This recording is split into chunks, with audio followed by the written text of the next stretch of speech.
mo nalaman na hindi pala madali na kumita ng pera or mahirap yung buhay? Nung 18 years old ako, maaga ako nabuntis.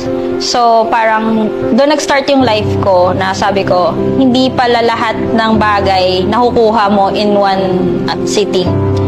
Doon ko na-realize na yun yung real life na magsisilang na ako ng bata na ngayon is 20 years old na. So, nalampasan ko na yung stage na yun.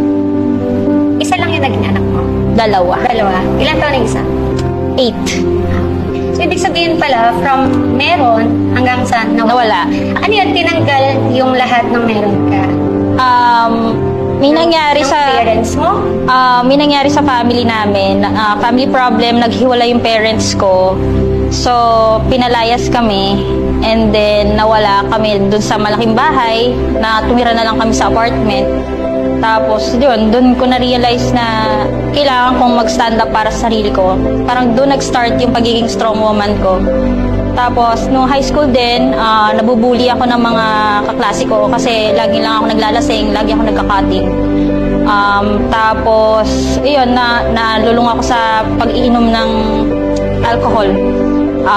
Tapos, lagi nga ako nabubuli, lagi akong inaaway. Tapos, yun nga, pinalayas ako. Tapos, ang aga ko pa nagkaanak. Parang lahat ng problema nasa akin na. Tapos, wala pa akong pera. Nung nangyari yun yung parang time na nabago yung mindset mo or parang kailangan mo nang matuto sa buhay. Oo, sabi ko sa sarili ko, ayokong maging ganito forever. Na ang baba ng tingin sa akin ng mga tao. So, ngayon, parang inano ko sa mind ko na hindi ako magiging ganito forever. Itinatak ko sa sarili ko na mag-grow ako, i-improve ko yung sarili ko. Yun, yung parang inano ko sa mind ko.